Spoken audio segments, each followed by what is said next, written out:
Hello बच्चों, so let's read this question. Question कह रहा है the normality of orthophosphoric acid having purity of 70% by weight and specific gravity 1.54 is, यानी एक orthophosphoric acid का solution हमें गिवन है जिसकी प्योरिटी है 70% बाय वेट और स्पेसिफिक ग्रेविटी गिवन है 1.54। इस सोल्यूशन की नॉर्मेलिटी निकालने को हमें बोला गया है। तो इस क्वेश्चन में जितने भी कंसेप्ट्स लगेंगे वन बाय वन हम उन्हें देखेंगे और क्वेश्चन में अप्लाई करते चलेंगे। पहला कंसेप्ट है N factor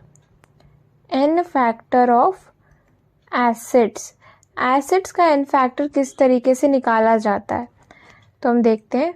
for acids N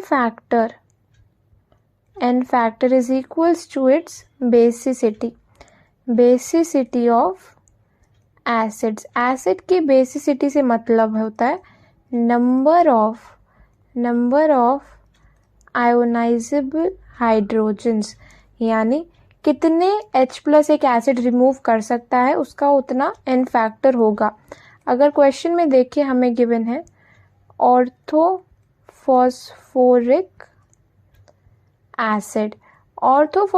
acid होता है H3PO4।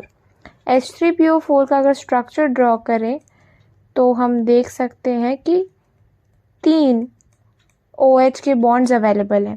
3 OH बॉन्ड मतलब कि 3 H+ रिमूव हो सकते हैं, यानी ऑर्थोफॉस्फोरिक एसिड के लिए एन फैक्टर है 3। ये है हमारा पहले कंसेप्ट से। अब चलते हैं अपने दूसरे कंसेप्ट की तरफ। सेकंड कंसेप्ट है स्पेसिफिक ग्रेविटी का।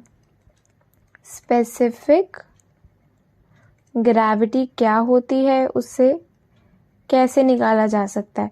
स्पेसिफिक ग्रेविटी को रिलेटिव डेंसिटी भी बोला जाता है, और अगर हम फॉर्मूला देखें तो specific gravity is equals to density of substance, जिस सब्सटेंस की हम बात कर रहे हैं, कैलकुलेशंस कर रहे हैं, divided by density of reference.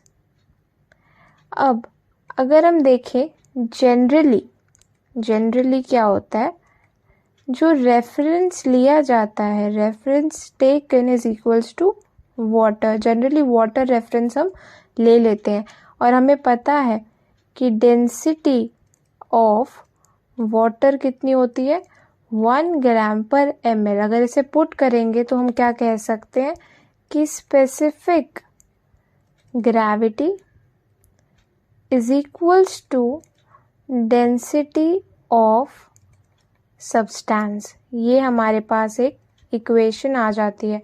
अब क्वेश्चन में हमें स्पेसिफिक ग्रेविटी गिवन है 1.54, यानी जो डेंसिटी है सब्सटेंस की, यानी H3PO4 के सोल्यूशन की जो डेंसिटी हमारे पास आई है वो है 1.54 ग्राम पर ml।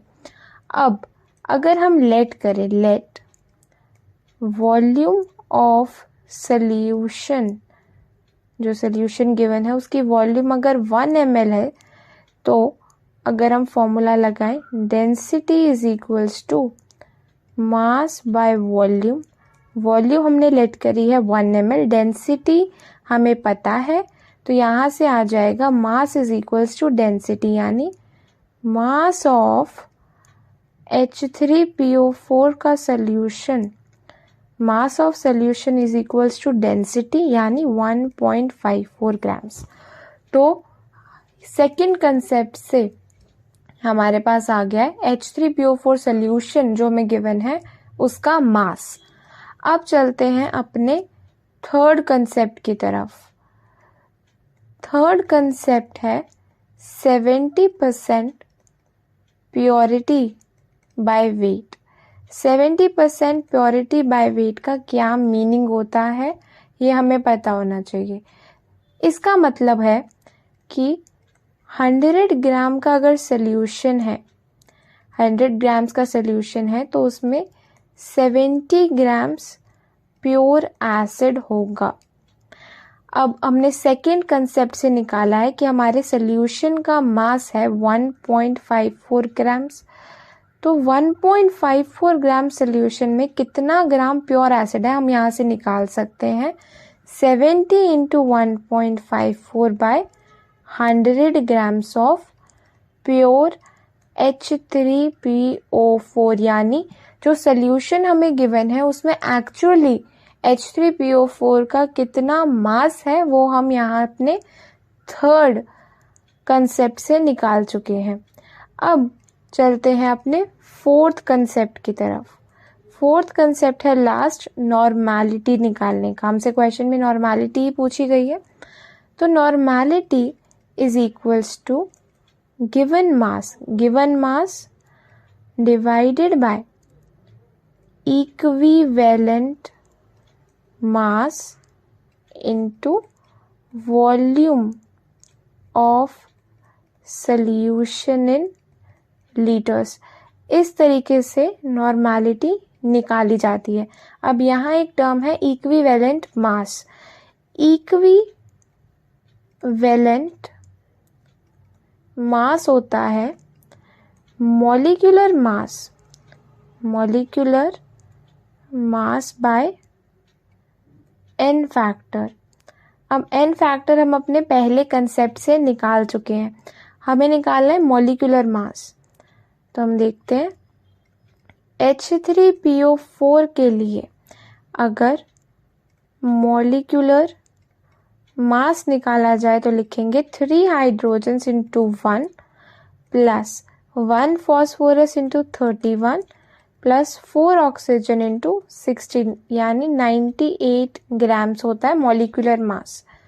तो अगर हम देखें इक्विवेलेंट मास कितना होगा, equivalent mass is equals to 98 molecular mass by n factor. n factor हमने निकाला था 3, इसे डिवाइड करेंगे 32.6 ग्राम्स जो है इक्विवेलेंट मास हमारा यहाँ से आ गया है। अब हमें निकालना है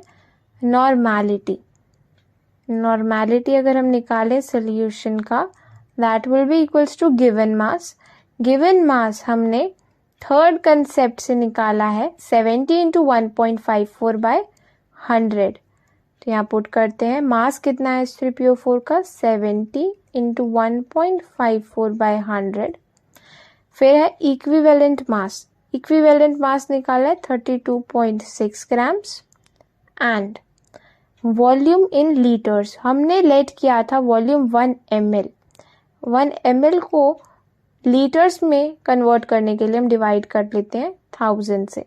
इसे सॉल्व करेंगे तो हमारे पास नॉर्मैलिटी आ रही है 33.06 नॉर्मल, या अप्रोक्सीमेटली हम कह सकते हैं 33 नॉर्मल जो है नॉर्मैलिटी है सोल्यूशन की। So the correct answer of this question is option 3, 33 normal. I hope सबको ये सोल्यूशन समझ में आया होगा। Thank you very much and all the best.